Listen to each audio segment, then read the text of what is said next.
Magandang umaga mga kadrama. Muli tayo nagbabalik sa ating kwentong tambayan. Ngayon, mayroon tayong mapapakinggan na monologo mula sa isa sa mga parte ng buod na dula ng storyang Macbeth. Tungkol saan kaya yan, partner? Tungkol ito sa isang general na pinilit ng kanyang asawa na kunin ang buhay ng kanilang hari. Mukhang madrama tong parte ng storya. Kaya ano pang hinihintay natin? Pakinggan na natin to. Ako si Macbeth, general ng kaharian ng Scotland, na pinamumunuan ni Haring Duncan. Matapos naming talunin ang mga kalaban sa digmaan, ako at ang aking matalik na kaibigan na si Banco ay pauwi na. Ngunit sa daan, may tatlong manghuhulang may nakakatakot na itsura kaming nakasalubong. Mga mangkukulam! Ang kanilang mukha'y kulubot, ang boses nila ay tila galing sa kailaliman. Macbeth! Thane ng Glamis! Dane ng Cawdor! At magiging hari ng Scotland!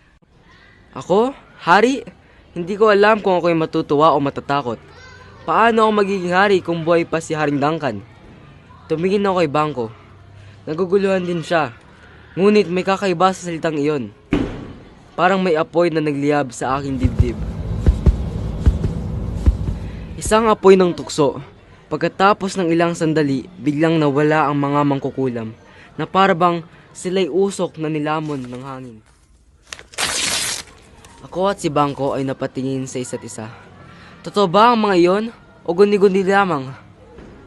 Ngunit ilang sandali pa, dumating ang mga taon ng hari at sinabi nila, Macbeth, ipinapaabot ng ating mahal na hari.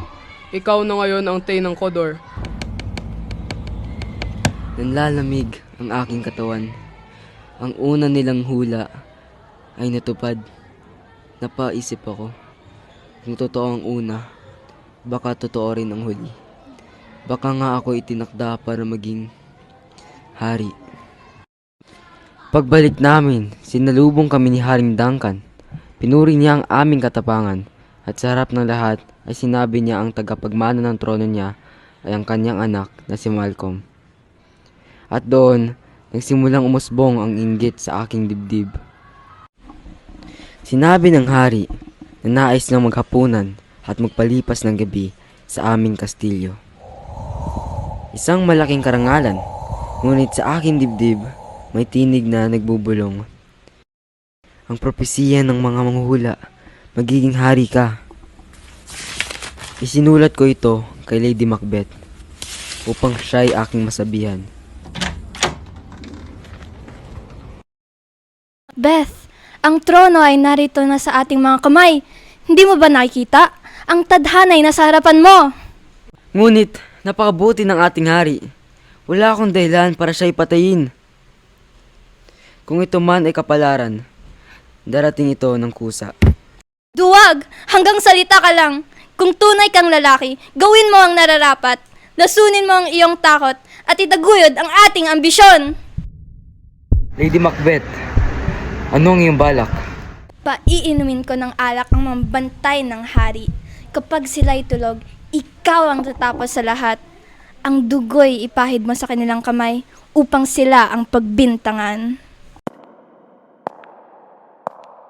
Macbeth, aking tapat na general. Salamat sa iyong pagkalinga. Ang gabi payapa at ako'y magpapahinga sa iyong tahanan. Magpahinga ka, mahal na hari. Sapagkat bukas, wala nang bukas para sa iyo.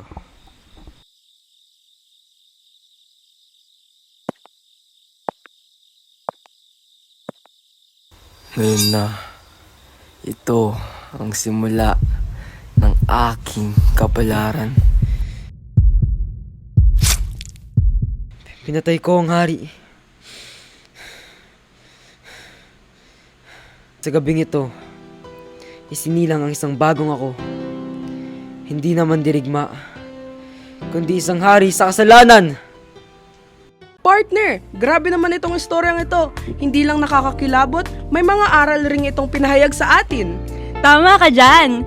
Ngayon na madaming nakikinig sa atin, kumuha tayo ng isang manonood para ibahagi ang kanilang natutunan. Ayan si Leslie.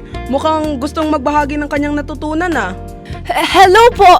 Fan na fan niyo po ako simula bata pa! Lagi ako nakikinig ng mga kwento na kinikwento niyo. Salamat ako yung napili niyo! Salamat sa iyong pakikinig. Ngayon, ano ba ang natutunan mo sa kwento ngayon? Ang natutunan ko po ay huwag masyado maging maambisyon kung may matatapakan kang tao, katulad ni Macbeth. Dahil sa huli ng lahat, ikaw lang rin ang mapapahamak sa pagsisisi ng iyong mga kasalanan. Wow! Apakahusay! Salamat sa iyong pagbabahagi, Leslie. Sabay-sabay tayong magpaalam sa kanya sa bilang ng 1, 2, 3. Paalam! Paalam na rin po! Grabe!